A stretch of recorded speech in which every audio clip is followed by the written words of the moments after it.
আমরা ক্লাসের মধ্যে যখন ঢুকছি বা কোনো শিক্ষার্থী যখন ক্লাসের মধ্যে ঢুকছে তখন কি সে সারিবদ্ধভাবে ঢুকছে। টিচাররা যখন ক্লাসের মধ্যে এলো তখন সে উঠে দাঁড়াচ্ছে। এগুলো কি রুল এবং প্রিন্সিপাল, এই দুটোর আন্ডারে পড়ছে, এই ধরনের শিক্ষণের মধ্যে পড়ছে। আর কি হতে পারে, ফিফথ টাইপ অফ লার্নিং হচ্ছে কি জেনারেলাইজেশন লার্নিং।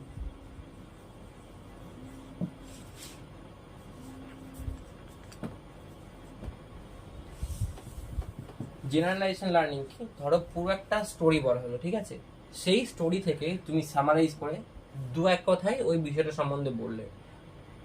পুরো রামায়ণ শোনার পর যখন বললে যে রাবণ খারাপ, ঠিক আছে, রাবণ ভালো না, বা ধরো আরেকটা ছোট জিনিসে বলা যেতে পারে যে রাম ধরো পড়তে খুব একটা ভালোবাসে না, পড়ার থেকে সে কি খেলাকে বেশি ভালোবাসে।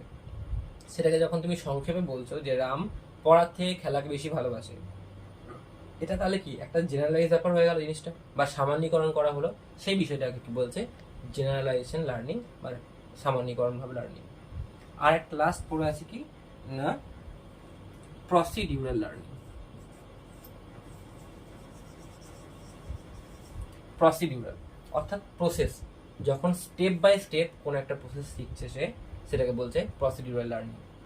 যেমন সাপোজ যখন তুমি ধরো সাইকেল চালানো শিখছো, ঠিক আছে, প্রথমে সাইকেলটাকে সোজা করে দাঁড় করানো, তারপর তার হ্যান্ডেলটাকে কন্ট্রোল করা, সেখানে প্যাডেল করা, হ্যাঁ, এই যে বিষয়গুলো পরপর ধাপে ধাপে কোনো একটা বিষয় শিখছো।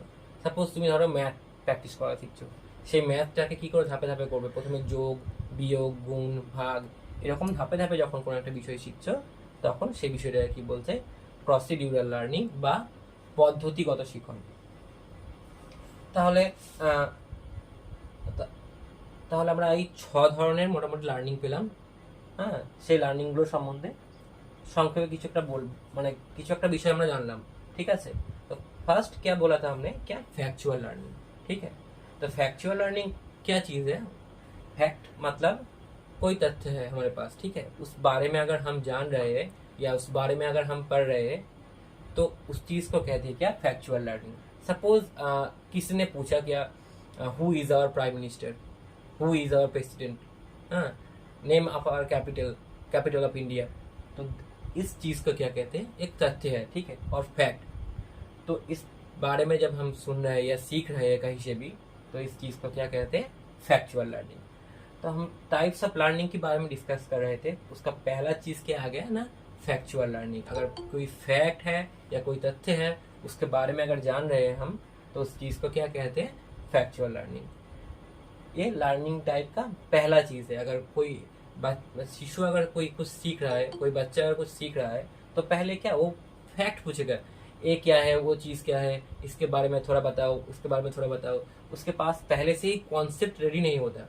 पहले क्या आता है, उसके पास फैक्ट आता है या तथ्य आता है, जिसके आधार पे वो बाकी चीज़ों को ग्रेजुअली सीखते जाता है, ठीक है। अगर कोई चाइल्ड कुछ सीख रहा है पहले, तो फैक्ट आएगा। फैक्ट में बहुत सारी चीज़ होते पड़े, मतलब कोई क्वेश्चन है जिसका डायरेक्ट आंसर आ रहा है, ठीक है, उस चीज़ को हम फैक्ट कहते हैं।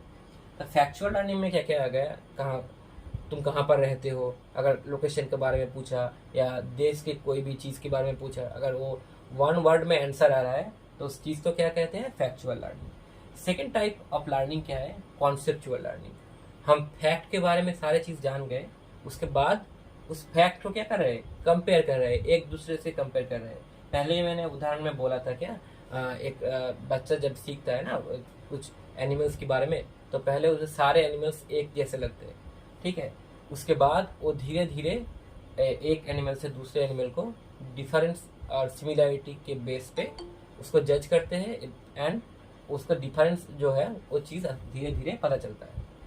तो कॉन्सेप्ट लर्निंग में उसके पास पहले से ही तथ्य होता है, उस तथ्य के बेस पे वो सिमिलैरिटी और डिफरेंट देख के उसको एक कॉन्सेप्ट बना लेता है।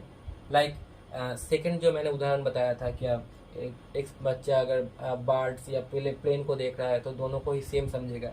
उसके बाद अगर उसको समझाएगा कि प्लेन नॉन लिविंग थिंग्स है, हाँ, लेकिन बर्ड्स एक लिविंग थिंग्स है, जो प्लेन एंड बर्ड्स था उन दोनों में जो डिफरेंस क्या मतलब डिफरेंशियल कैरेक्टरिस्टिक्स है, उनके बारे में जब अगर बताओगे उसको, तभी उसको पता चलेगा कि नहीं, बर्ड्स और प्लेन दोनों ही सेपरेट चीज़ें हैं, हाँ।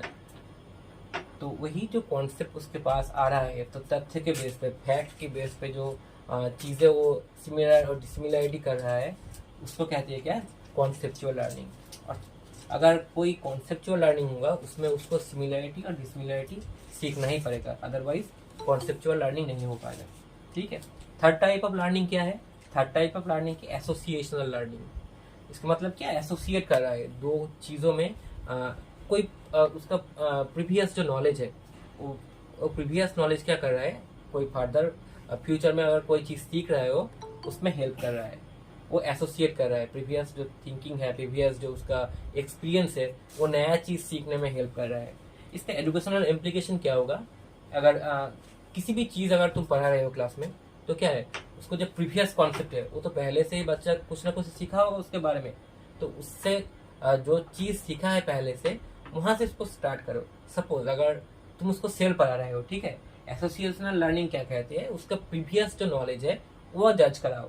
ठीक है। एसोसिएशनल लर्निंग में सपोज मैंने उदाहरण दिया क्या, कि कोई सेल के बारे में पढ़ रहा है, ठीक है, सेल के बारे में पहले से पढ़ाने से पहले वो क्या बोलेगा कि सेल के बारे में पहले से सेल पढ़ रहा है अगर, तो सेल स्टार्ट करने से पहले उसको लाइव एक एग्जांपल देना पड़ेगा ना, कि सेल क्या चीज़ है, कभी देखा है क्या नहीं। तो उसको एक के बारे में पूछ लेना। एक क्या है? एक लिविंग सेल है। अगर उसको एक के बारे में पता है तो उसको सेल जो है वो समझने में इजी हो जाएगा। ठीक है। तो एक के बारे में बताना है क्या, एक में क्या क्या पार्ट होता है, हाँ, उसको न्यूक्लियस कहाँ पर होता है, बाकी जो एक का जो यॉक पार्ट होता है वो कहाँ पर होता है, और कैसे दिखने में होता है। ये अगर एक के बारे में उसका कॉन्सेप्ट क्लियर है, तो फिर हम क्या, उसको सेल की क्या क्या पार्ट्स होती है, सेल का क्या क्या फीचर्स होती है, मतलब क्या क्या पार्ट रहता है, हाँ, इस सब बारे में उसको फिर डिस्कस करना पड़ेगा। तो उसका जो प्रीवियस नॉलेज था एक के बारे में, और हम जो न्यू नॉलेज है सेल के बारे में पढ़ा रहे हैं, इस दोनों में जब हम कनेक्शन करेंगे उसको क्या कहते हैं, एसोसिएशनल लर्निंग। अगर वो पहले से ही एक के बारे में जानता है, अगर फिर हम उसको सेल के बारे में पढ़ा रहे हैं, तो उस दोनों में एक कनेक्शन फिक्स हुआ और एक संपर्क स्थापन हुआ, उसको क्या कहते हैं, associational learning. Fourth type of learning जो है कह रहा है क्या, रूल्स एंड प्रिंसिपल। रूल्स क्या है, क्या क्या नियम है, जो नियम आप उल्लंघन नहीं कर सकते, ये नियम का पालन करना चाहिए। ठीक है। रूल्स एंड प्रिंसिपल लर्निंग में बच्चे को हम यही सिखाते हैं। इसका क्लासरूम में क्या इम्प्लीकेशन होगा?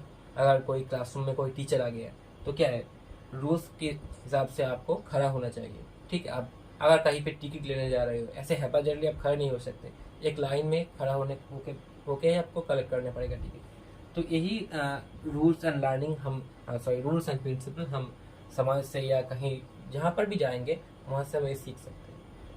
फिफ्थ टाइप ऑफ लर्निंग क्या है, जनरलाइजेशन लर्निंग। अर्थात इसका मतलब क्या है, समरी टाइप का कुछ बोलना है। ठीक है। Summary type. जनरलाइजिंग लर्निंग में हम देखेंगे क्या, उदाहरण क्या है, अगर तुम्हें एक बड़ा सा कोई स्टोरी सुनाया गया है, उसको आप खुद की भाषा में सिंपल वे में उसको डिलीवर करना पड़ेगा। सिंपल वे में जब आप बोल रहे हैं किसी चीज़ को, तो उसको क्या कहते हैं, जनरलाइजेशन लर्निंग। जनरलाइजेशन लर्निंग में एक उदाहरण दे सकते हैं क्या, एक बच्चे को आपने मैथ का कोई प्रॉब्लम दिया, ठीक है, पहले दिन ही सिंप्लीफिकेशन करने दे दिया, उसको ना उसको बदमाश का जो रूल्स है, हाँ, वही नहीं आता, तो फिर कैसे करेगा वो सिंप्लीफिकेशन?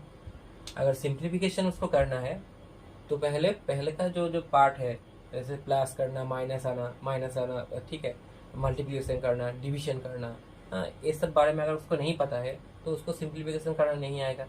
तो प्रोसीड्यूरल लर्निंग में क्या बोल रहा है, अगर आपको कोई चीज़ सीखना है तो ग्रेजुअली प्रोसेस के हिसाब से आ जाएगा, मतलब स्टेप बाय स्टेप वो सीखता जाएगा। पहले क्या, प्लस साइन के बारे में सीखेगा, फिर माइनस की सीखेगा, फिर मल्टीप्लिकेशन सीखेगा करना, फिर क्या, डिवीजन करना सीखेगा।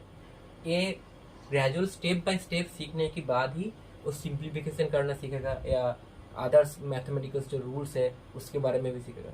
अगर स्टेप बाय स्टेप ही नहीं पता है, उसको माइनस करना नहीं आता, ठीक है, बाकी 3 चीज़ सिखा दिया, फिर उसको सिंप्लीफिकेशन दे दिया या मैथ का कोई हार्ड प्रॉब्लम दे दिया, फिर क्या, वो जो भी मैथ करने जाएगा उसमें प्रॉब्लम फेस करेगा। तो लर्निंग जो है वो ग्रेजुअली प्रोसेस बाय प्रोसेस होना चाहिए। इसके एजुकेशनल इम्प्लीकेशन बहुत सारे हैं। अगर आपको सिलेबस दिया गया कोई, पहले हार्ड चीज़ें सिखाया गया, ठीक है, फिर सिंपल चीज़ें रखा गया, तो आपको सिलेबस में क्या है, जरा से भी इंटरेस्ट नहीं आएगा। जो भी करिकुलम या सिलेबस डिजाइन किया जाता है उसमें क्या है, पहले इजी जो चीज होता है वो पहले रखा जाता है, उसके बाद जो डिफिकल्ट वाला जो कठिन थोड़ा चीज होता है उसको रखा जाता है। तो प्रोसीड्यूरल लर्निंग में हम यही स्टेप बाय स्टेप कोई प्रोसेस को सीखते जाते हैं।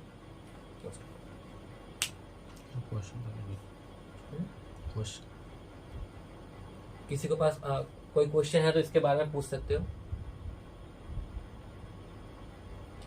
हमने जो टाइप्स और लर्निंग के बारे में बोला है, इसके बारे में अगर कोई क्वेश्चन है तो पूछ सकते हो। सबको क्लियर है क्या लर्निंग क्या चीज़ है, टाइप क्या क्या है?